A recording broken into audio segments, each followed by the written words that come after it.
Hello, लघवी करताना उन्हाळी लागते का? ओटी पोट दुखतंय का? तर थांबा आणि व्हिडिओ शेवटपर्यंत बघा, कारण हा व्हिडिओ बघितल्यानंतर तुम्हाला या लघवीच्या इन्फेक्शनची पूर्णपणे क्लॅरिटी येणार आहे. या UTIला जर तुम्ही नीट मनावर घेतलं नाही आणि त्रास जर अंगावर काढला तर हा वाढवा आपल्याला परवडणारा नाही आहे. त्यामुळे अथपासून इतीपर्यंत बघूया की हा UTI नक्की काय प्रकार आहे ते.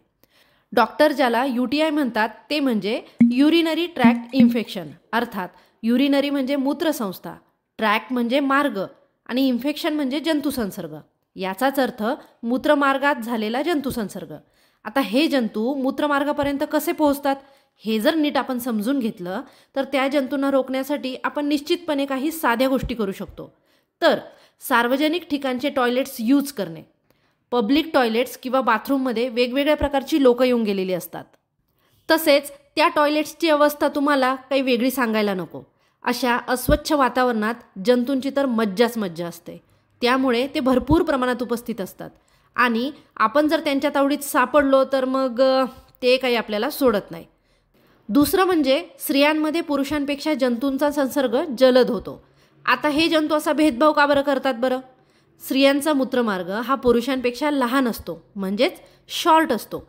त्यामुळे त्या जंतूंना कमी अंतर क्रॉस करावं लागतं आणि कमी अंतर क्रॉस करून ते त्यांची कॉलनी बनवणं त्यांना सोपं जातं. तिसरं आहे की आपल्या शरीरातील साखरेची पातळी वाढलेली असणं. अशा व्यक्तींमध्ये रक्तातील साखर वाढलेली असते. त्यावेळेला ती साखर युरिनमध्ये सुद्धा येते. आता गोड कुणाला आवडत नाही?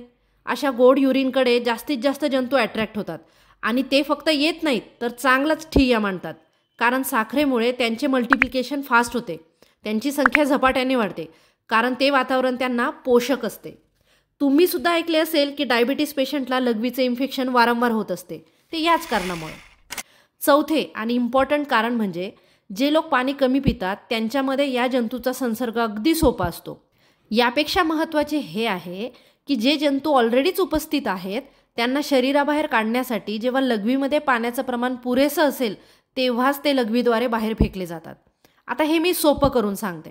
समजा तुम्ही एका पाण्याच्या नळीने झाडांना पाणी घालत आहात. आता जर ती नळी आपण साध्या नळाला जॉईन केली आणि त्यातलं पाणी हळूहळू खूप कमी फोर्सने पाणी येणार आहे, बरोबर? शिवाय नळीमध्ये जी घाण अडकलेली असेल ती सुद्धा या स्लो फ्लोमुळे बाहेर येणार नाही आहे. आता समजा तुम्ही मोटर लावून पाणी घाला. आता नळीतून फोर्सने पाणी येईल. तसेच नळीत अडकलेली घाण देखील अगदी सहजपणे बाहेर फेकली जाईल. एक्झॅक्टली सेम असंच आहे आपल्या शरीराबद्दल.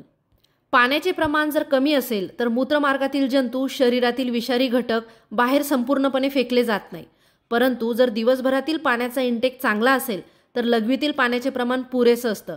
त्यामुळे सर्व जंतू, विषारी द्रव्य जे नळीला चिकटलेले असतात ते सगळे शरीराबाहेर फेकले जातात आणि आपण निरोगी राहतो.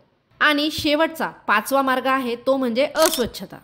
खूप लोक आम्हाला फार घाई असते बाबा या टॅगखाली आपली स्वच्छता सुद्धा हॅम्पर करतात.